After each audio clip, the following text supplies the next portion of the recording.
All right, Brian North joins us today on Pirate Radio Live, and this is funny. We got Old Man North up to date with our latest technology as Brian joins us via video for our radio audience. It's just like you've always heard every Friday. North, thank you for taking the leap with us today. How you doing, man?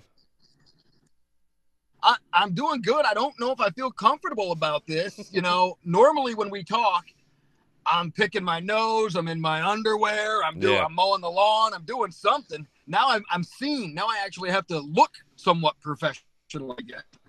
It stinks, man. I got in this to be on radio, to be unseen, and now Glenn and everybody wants my face on the camera all the time, and I don't know how that's good for ratings, but no, trying to upgrade things around here. And Brian, as a you're an old school guy. You work with your hands. You had a flip phone. You're probably the most recent person I knew that had a flip phone. I'll say that. Yeah.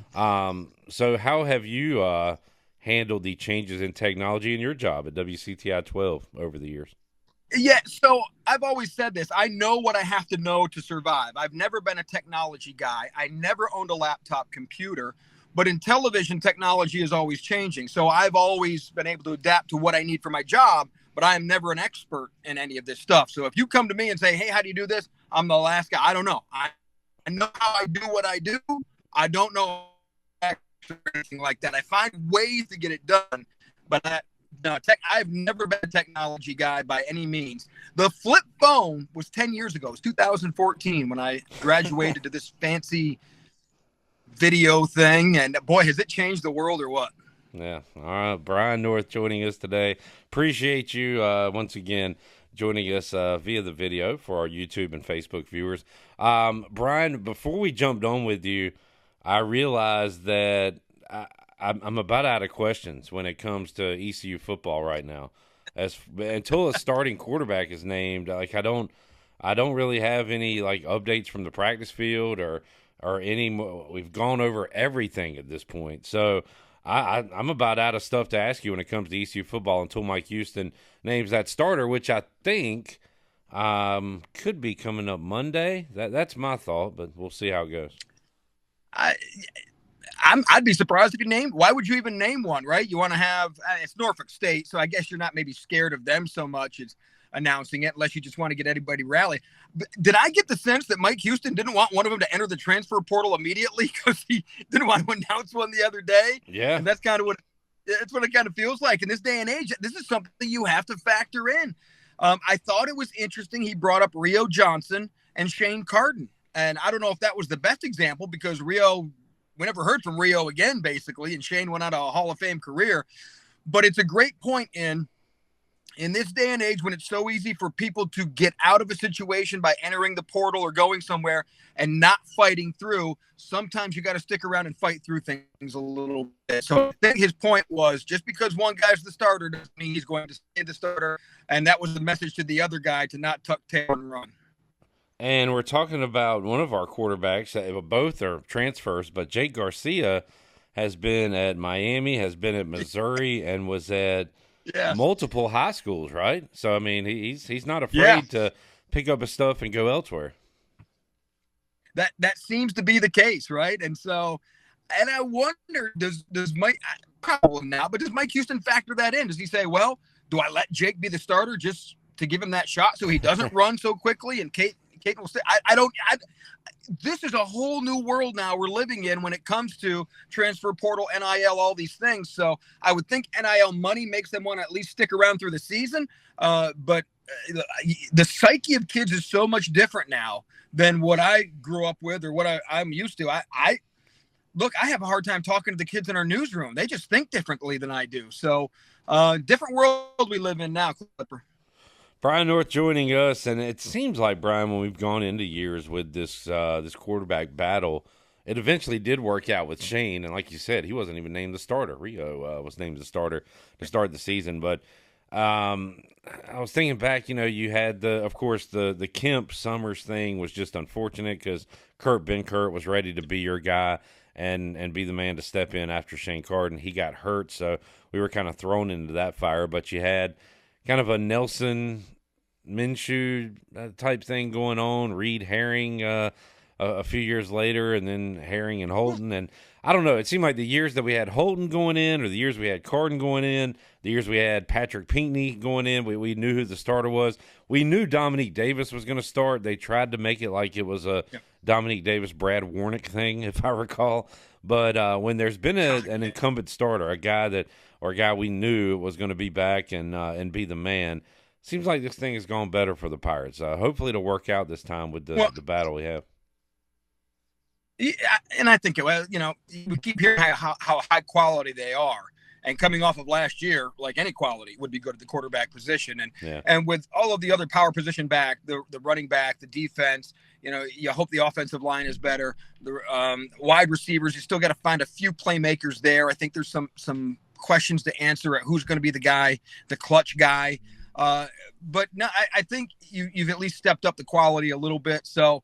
But no, there's a reason why when everybody does the preseason polls, they always pick the team that has a quarterback and a coach returning. Because there's something to that, right? Yeah. Yeah, there's something to that. A good quarterback. I mean, this is a quarterback-driven game, and especially at the college level, if you've got somebody who's proven that they can do it. And now you've got two guys who are proven that they can play. Now can they be the proven leaders to lead you to the next level with a schedule that is every game is winnable.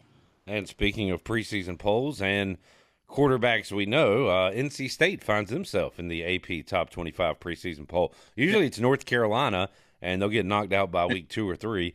But Dave Doran and the Wolfpack getting a little respect this preseason. Interesting with the transfer quarterback coming from a smaller school and McCall coming from Coastal Carolina, but he's been such a proven commodity there. And I think just based on what they did last couple of years, it's there now. Week number 2, we're going to find out, right? They get Tennessee week number 2. So, and sometimes I wonder, I'm guilty of this when we do our high school football poll.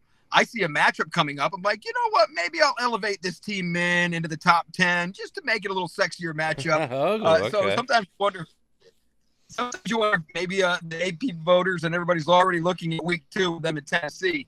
If to make that like a really sexy matchup. Plus, it's made for TV. The Duke Mayo thing going on in Charlotte. So, look, I think NC State can be really good this year. And Greg McCall, if he can step up in the spotlight and be a real deal at the lower level at Coastal Carolina, I think NC State has got a lot of potential. Appreciate your honesty in that, because it's not even really a conspiracy that ESPN will bolster those numbers. The numbers will be bolstered if there's a big-time TV matchup coming up. So, there's something to that. You mentioned high school football, Brian. We are 1 week away from kicking things off. Week 1 of the Blitz coming your way next Friday on WCTI-12. I know 2 weeks ago there was supposed to be last week there was supposed to be a lot of scrimmages, things like that. Got moved around because of Debbie. I know Conley Tarboro able to get together this week. Been any other preseason action, scrimmages going on?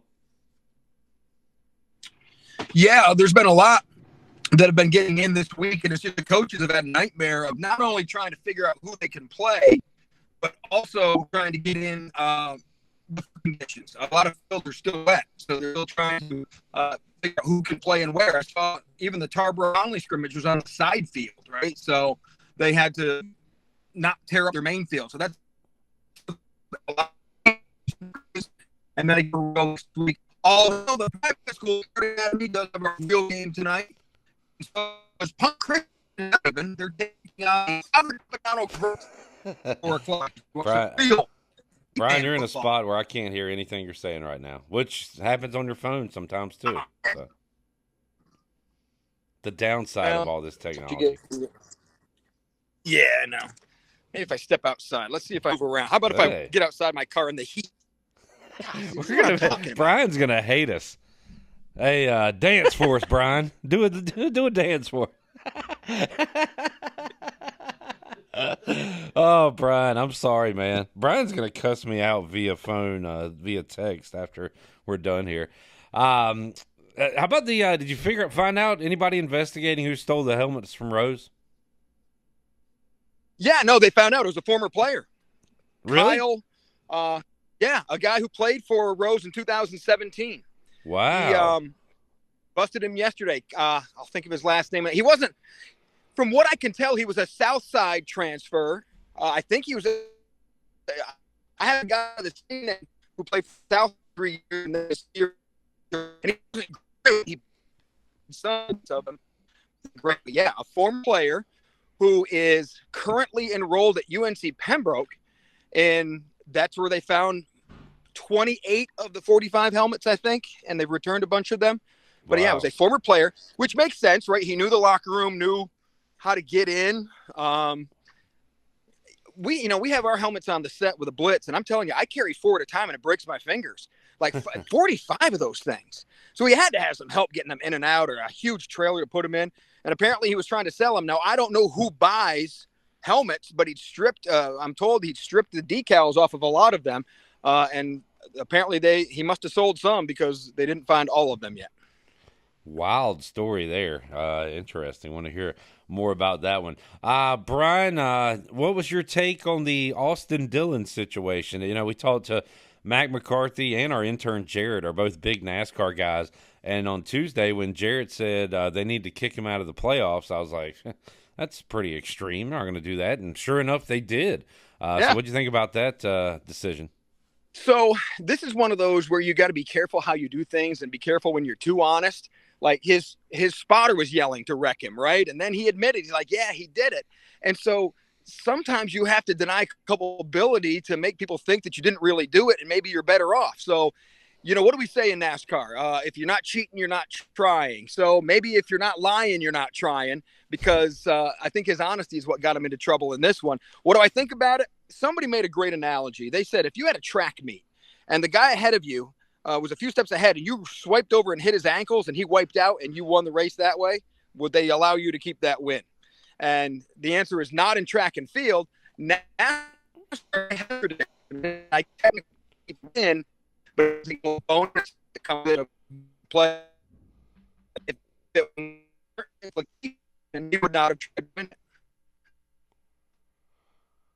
Brian North breaking up on us again. I was about to wrap it up anyway. We'll have to see about moving this one forward, what we're going to do with Brian North.